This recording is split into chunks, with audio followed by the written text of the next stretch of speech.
अक्षरा सिंह पर ये आरोप लगता है और अधिकतर लोगों की ये धारणा है कि अक्षरा सिंह की जिंदगी जो है वो पवन सिंह के इर्द गिर्द घूमती है।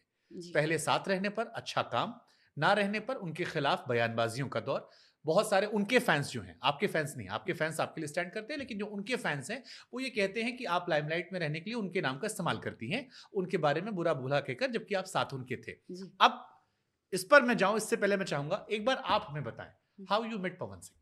कैसे आप जानते थे, कैसे आपकी शुरुआत हुई, क्योंकि उससे समझना थोड़ा हमें आसान हो आई जाएगा। मीन सबसे पहले मुझे मैं फ़िल्म इंडस्ट्री में आई 2011 में। रवि किशन जी की रवि किशन जी के साथ मुझे पहला डेब्यू करने का मौका मिला, सत्यमेव जयते फिल्म फ़िल्म। हिट।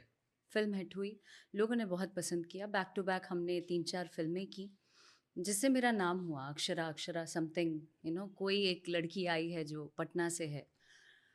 वहाँ से मेरे करियर की शुरुआत हुई और यहाँ चंद फ़िल्मों को करने के बाद मेरी मुलाकात हुई जैसा पवन कि सिंह से। नाम लिया आपने।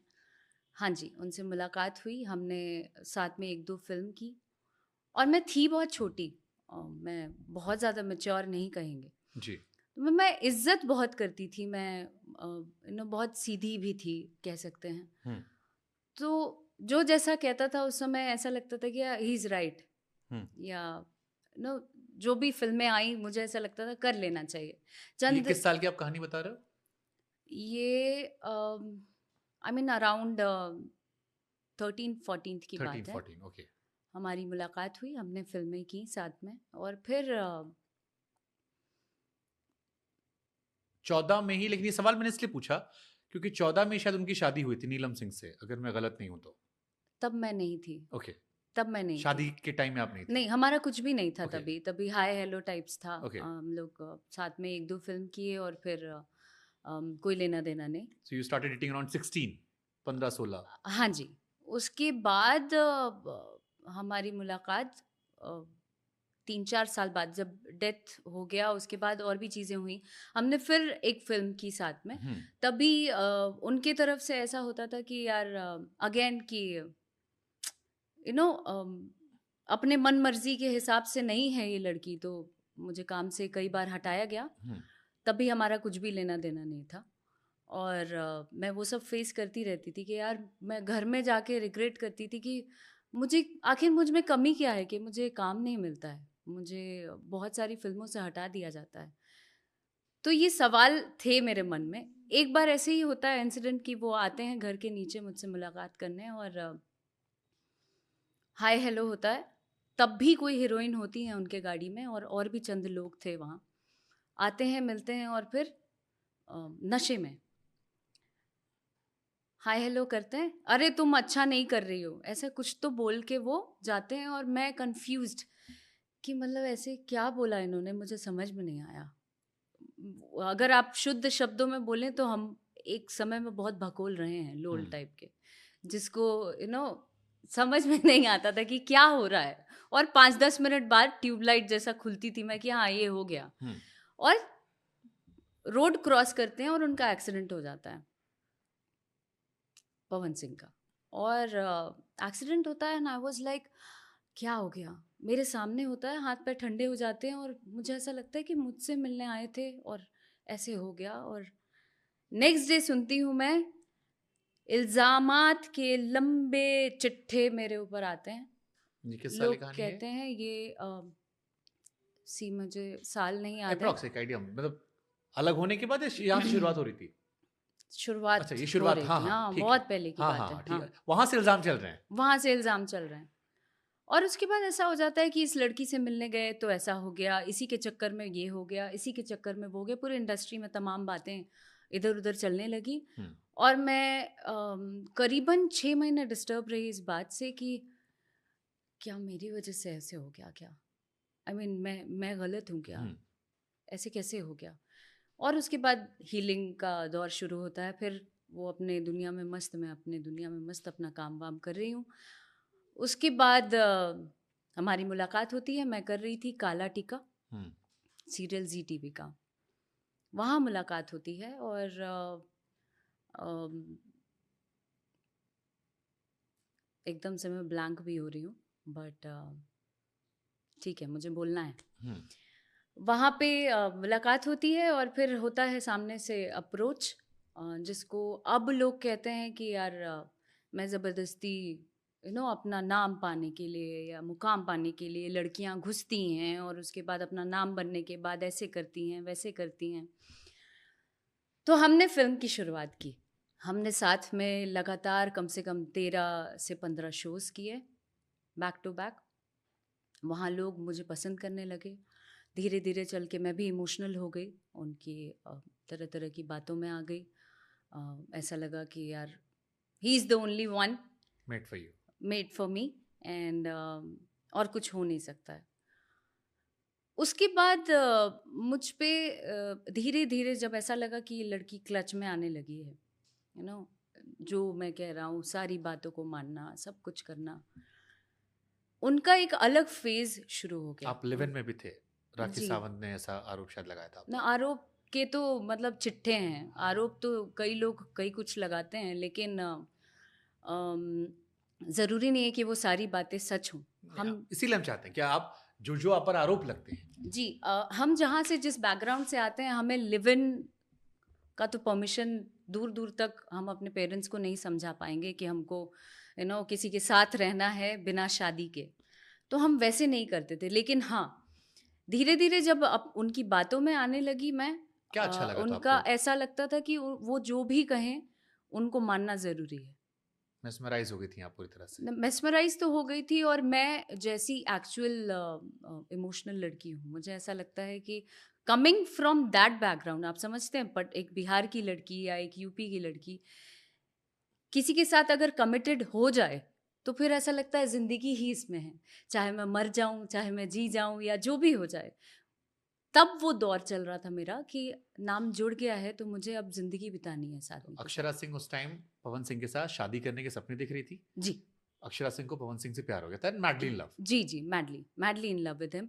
उस उसके इंसान से बाद जिसको कुछ साल पहले उन्होंने एक शराबी के तौर पर देखा कि नीचे आया, हंगामा किया, उसी शख्सियत से प्यार हो गई। जो प्यार। शादी जिसकी शादी टूट गई थी, जिसकी बीवी ने सुसाइड कर लिया जी, था। वो सब सोचा ही नहीं, वो सब सोचा ही नहीं। मुझे ऐसा लगा कि आई मीन जो है ये जो बोल रहा है ये सब सच है। आई और mean he is the only one. कुछ याद नहीं कि उनकी कुछ वाइफ नहीं, ने सुसाइड क्यों किया। कुछ नहीं, मैं तह तक थी ही नहीं। मुझे कुछ आधी बातें पता भी थी, आधी बातें नहीं पता थी। मुझे ऐसा लगता था कि वो जो है वही सत्य है और कुछ नहीं। लोग गलत, आपको लगता है आज के टाइम में कि लोग जो कहते हैं कि प्यार में देखना बंद हो आता है, आप सही चीजों को भी देखने का, आप अपने दिल को वजह देते हो, समझा लेते हो अपने आप को।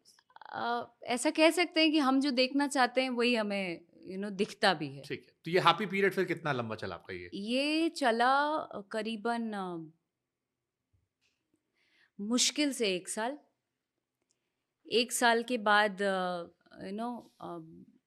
हम साथ में काम करने लगे। उसके बाद उनका वो डोमिनेटिंग वाला जो फ़ेज़ था ना, वो शुरू हो गया। किस चीज को डोमिनेंस? डोमिनेंस ऐज़ इन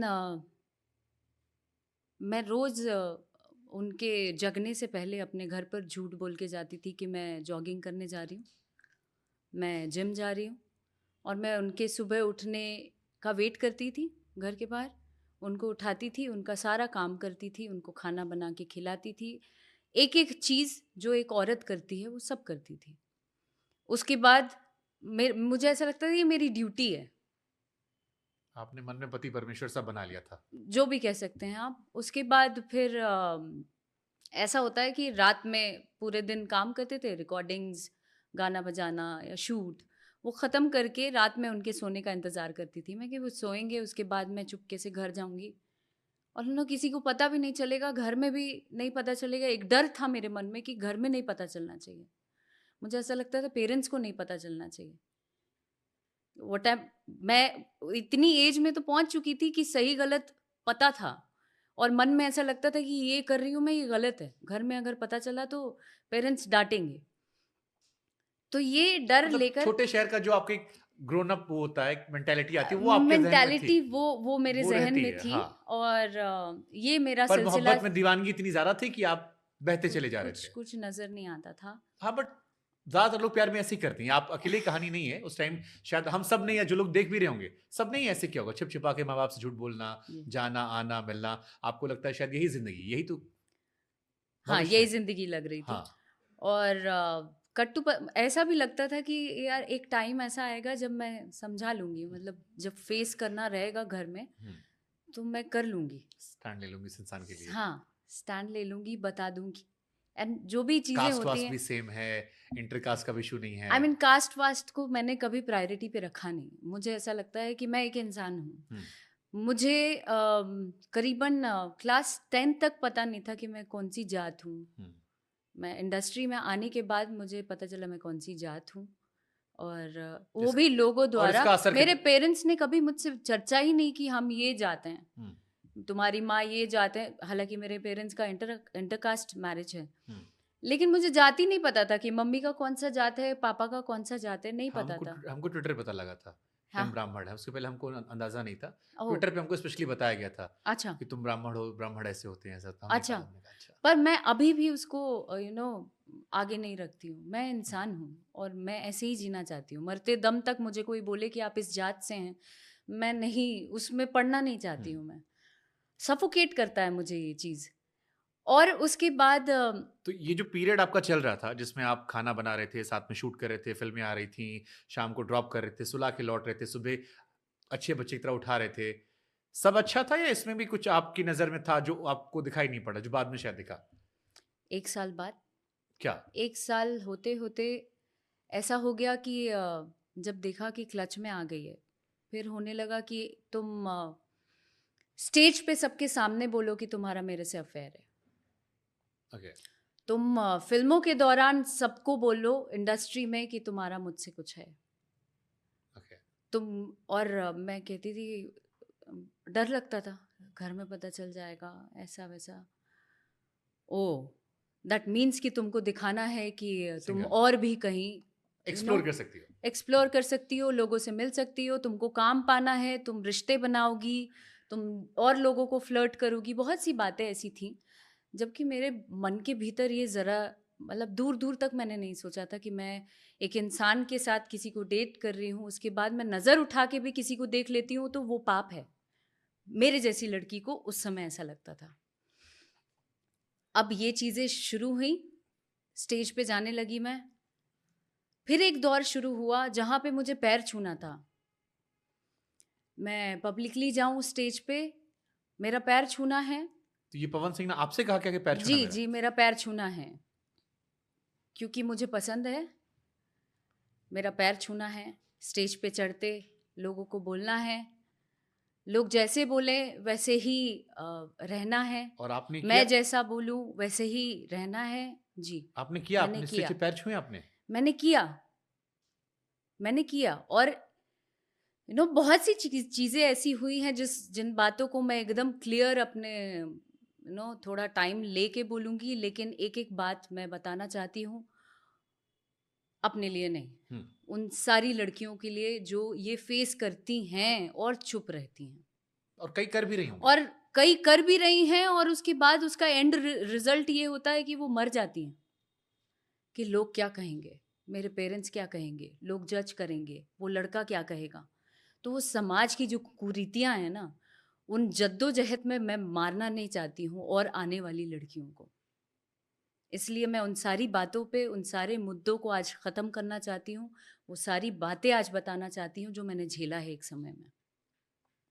अभी ये एक सिलसिला शुरू हुआ जहाँ पर मुझे डोमिनेट किया गया, मुझे हर तरीके से क्रश किया गया मेंटली। मैं जब सेट पे जाती थी तो ऐसा होता था कि शॉट लगा है, मुझे पैर छूना है। जिस दिन पैर मैंने ऐसे छू लिया, पूरा हाथ टच होना है। जिस दिन पैर मैंने ऐसे छू लिया, उस दिन कान में कुछ आके ऐसा बोल दिया जाएगा, जिससे आप विचलित हो जाएँगे। जिससे आप इतने परेशान हो जाएँगे कि ना आपको मरते बनेगा, ना जीते बनेगा। तुम्हारा उससे चक्कर था? हाँ, था। तुम्हारा उससे चक्कर था? नहीं, नहीं था। उससे चक्कर था?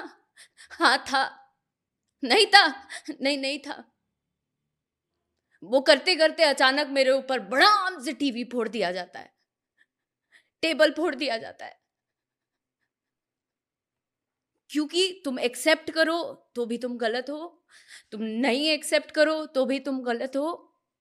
तो मैंने उस दौर को देखा है जहाँ जानवर को देखा है मैंने।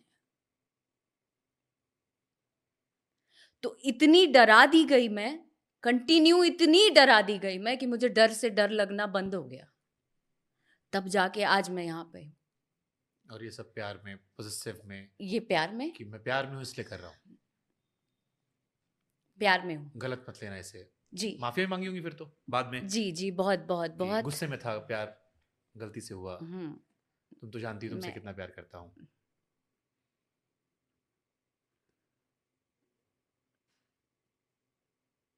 आप पानी पियेंगी? हम्म। आपको पता है ये जो आपने बात बताई, ये न सिर्फ किसी इंडस्ट्री में बल्कि आमतौर पर भी रिलेशनशिप्स में हर तीसरी चौथी लड़की के साथ नॉर्मल चीज़ है, जिससे हम प्यार का नाम लेते हैं, फिर वो टॉक्सिटी बन जाती है और उस टॉक्सिटी को हम प्यार के नाम पर सहते रहते हैं, और फिर कब वो हमें ही ख़त्म कर देती है पता नहीं लगता। पता नहीं लगता। कितना कितना लंबा समय था ये जो आपने ये वाला पीरियड रहा आपका? करीबन 2 साल। किसी को 2 साल मैं एक इनसिक्योरिटी में जी रही थी। जब मैं इंडस्ट्री की सीनियर एक्ट्रेसेस से भी मिलती थी कि मैं अंदर से इतनी टूट गई थी कि मुझे ऐसा लगता था कि वो कितनी सुंदर है, मैं कितनी बेकार दिख रही हूँ, मैं कितनी गंदी लग रही हूँ। क्योंकि हर शॉट के पहले मुझे बहुत ज़्यादा कमज़ोर कर दिया जाता था। मेरे अंदर कॉन्फिडेंस नहीं था। मुझे ऐसा लगता था कि मैं अगर हट के इससे काम करूँगी, मेरी कितनी बेइज्जती होगी, मेरे बारे में लोग क्या कहेंगे, मुझे बहुत ज़्यादा जज किया जाएगा, इंडस्ट्री के लोग भी काम नहीं देंगे, तो काम नहीं देंगे तो मैं सर्वाइव कैसे करूँगी। मुझे ऐसा लगता था ऑल इन ऑल, मतलब जो भी है यही है, और अगर मैं इससे हटती हूँ तो लोग बोलेंगे कि ये तो चरित्रहीन है, इसका तो यही काम ही है। क्योंकि मैं जिसके साथ भी काम कर रही थी या करती होती थी, उनसे मेरा नाम जोड़ दिया जाता था। मेरा कसूर ये था कि मैं सुंदर दिख रही हूँ, मेरा कसूर ये था कि लोग मुझसे अट्रैक्ट हो जाते थे, मेरा कसूर ये था कि मैं औरों की तरह नहीं हूँ। बस यही मेरा कसूर था। आपने ये सारी बातें उस टाइम किसी फ्रेंड से शेयर की, कोई फीमेल एक्ट्रेस या कोई दोस्त? क्योंकि लोग पूछते होंगे ना आपकी, तब क्यों नहीं बोला, अब क्यों बोल रहे हो? मेरे कुछ फ्रेंड्स इन बातों को जानते थे, हम्म, पर उन लोगों का नाम मैं ज़िक्र नहीं करना चाहती हूँ, क्योंकि मैं उन सब चीज़ों से बहुत आगे आ गई हूँ। कुछ लोग थे जो लोग अपनी आँखों से देखते थे मुझे, वो सेट सब झेलते हुए। सेट पर तो होगा ना, मेकअप आर्टिस्ट होंगे, प्रोडक्शन के लोग होंगे। सब देखते थे, लेकिन दोष मुझे देते थे ना, वही डर मेरे अंदर था किस चीज़ कि का? कोई अगर सेट पे टाइम पे नहीं आ रहा है, इसी की वजह से टाइम पे नहीं आता है, इसी की वजह से फिल्म पे ध्यान नहीं दे रहा है, अरे यही मेन जड़ है। तो जो भी होती थी वो मेन में ही होती थी।